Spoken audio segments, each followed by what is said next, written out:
welcome back to my channel. Today I wanted to talk about 5 products that I used to love but now hate. Well, hate's kind of a strong word. I don't like to hate anything, so why don't I say 5 products that I used to like and now don't.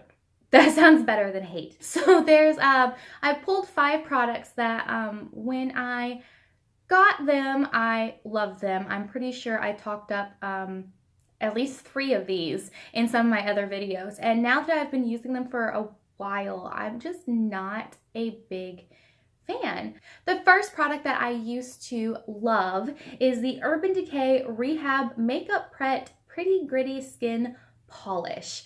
This apparently contains vitamin C, coconut oil, and rosehip seed powder. So I loved this exfoliant when I first tried it. I did an Urban Decay event at Ulta and tried it there. Loved the idea of it. I absolutely loved what it did for my skin. It's actually just a powder that you put a little bit of water into, and it foams up a bit, and you can determine how gritty, I guess, you really want it to be. If you want a lot of hard exfoliation, you'll use a little bit of water because it'll stay very coarse. If you want something a little softer, you have more water and it foams up more and softens out. Well, I really like this because it does work really, really well, and it leaves your skin feeling softer afterwards because there's some nourishing properties to it. But I forgot the reason why I don't buy exfoliants that have actual crushed up seeds in them are hard particles that don't dissolve as you're scrubbing, like this one. Not all of the grittiness scrubs away or dissolves as you're scrubbing, so you always have those hard particles. The reason why I stopped buying exfoliants like that years and years ago is because those sort of hard particles can cause micro tears in your skin that don't quite heal up the way you would think. It actually makes your dry skin worse because it can cause more peeling. It can also cause your skin to age prematurely if you do it too often or over a long course of time because of those micro tears. Gosh, that was probably back in 2008 when I first read a few articles about that. And that was back when I was using the St. Ives apricot scrub, and they have crushed up apricot seeds in it. I stopped using exfoliants that had sort of hard particles in it and went only to ones that had like scrubbing beads that would dissolve as you're using them. Though I do know there are some products out there that have those beads that don't dissolve, and I think in some states, if not all, those are becoming illegal because it's really messing up the sewer system apparently. But besides that, I started going for something softer.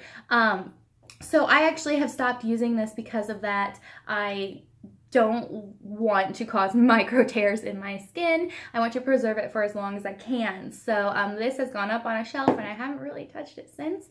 If that's something you're not concerned about, it's actually a pretty great exfoliant. I loved using it when I did. I've moved on to a Neogen green tea sort of chemical exfoliant that I'm gingerly trying out because new chemicals in my skin sometimes don't get along. So we'll see how that goes. I'll actually post a video on it in the future after I've used it a few times. So then the second product that I used to love and no longer do is the Rainforest of the Sea Aqua Concealer. So I really liked this when I first bought it. It's fairly lightweight. It's not like the Shape Tape, which is like, whew, the most concealed you could ever get.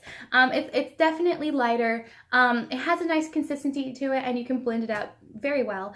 My only issue with this is that it doesn't stay in place throughout the day. It just moves. I get like it started when I first started using it, just get into the fine lines of my eyes and I just tap them out. No big deal because that happens with all concealers. But I've noticed throughout my day, it's just started to almost kind of separate, if that makes sense, and it gets like, I don't know, it gets really weirdly textured.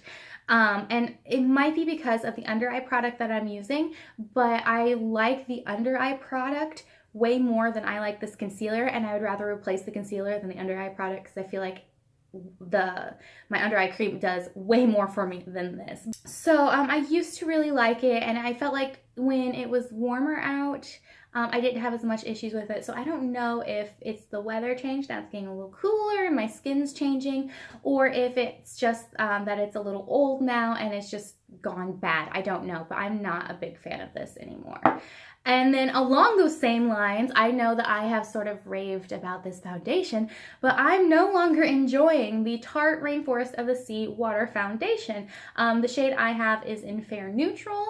Oh God, I used to love this. I love the packaging. I love having the little eyedropper. I always drop onto the back of my hand and put it on my face and use my beauty blender to blend it out. I will tell you, I cannot get this to work with a brush at all. So that's actually really what started me on using beauty blenders. And now I'm like, I can't believe that I used anything else.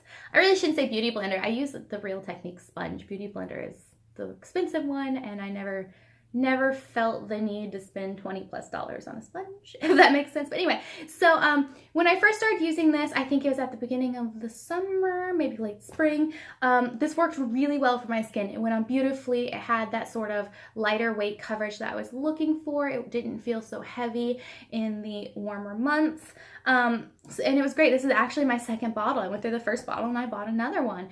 I don't know if they changed the formula since I bought my first one, but this one has not worked for me. I mean, I've been trying. I'm down to here. I've been trying really hard to use it up and hoping that it's going to look flawless. And I put it on, it looks great at first, but it's throughout my day, it starts to separate. It starts to like almost bead up around my nose, and I don't have oily skin. It's crazy. And I haven't changed my skincare routine since I bought the first bottle. So it's not the products I put on my face before. So I'm not sure what's going on.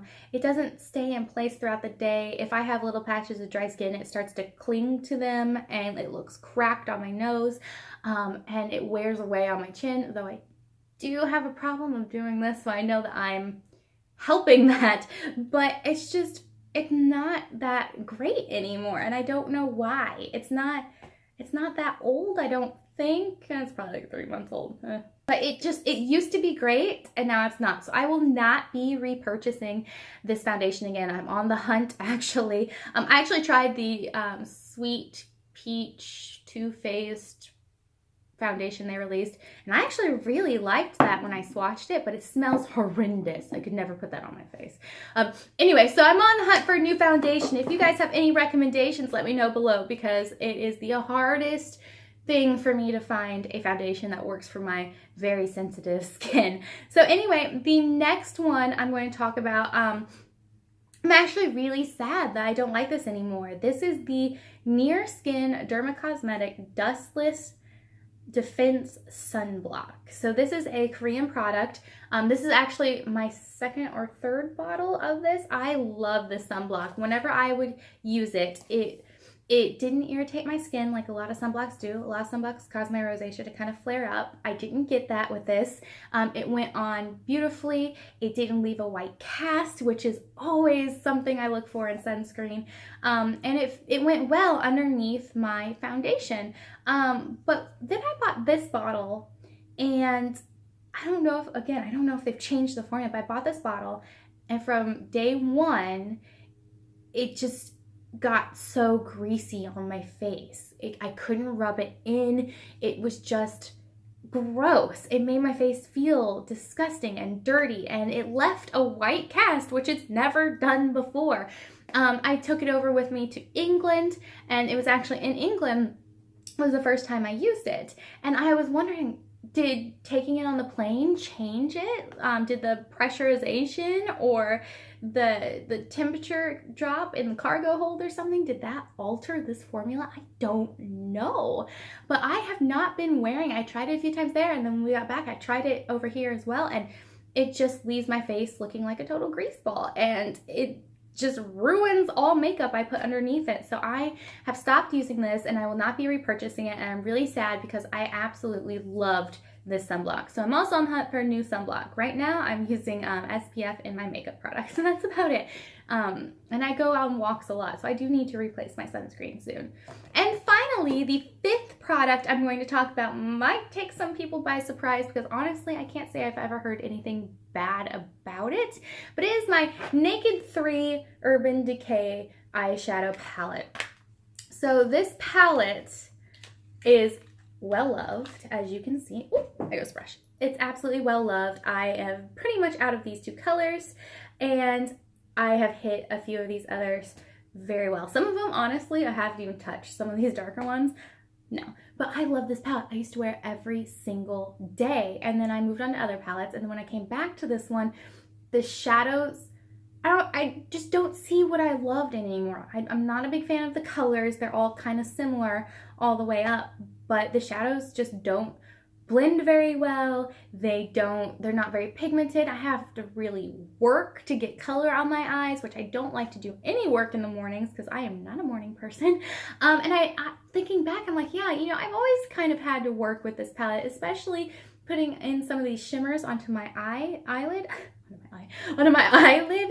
I really had to work with it. A lot of times I use my finger to try and get them up to looking as bright as they do in the pan. So I have decided that, you know what, I'm just not a fan of this anymore. I thought I loved it, and I just don't. Maybe it's gotten old.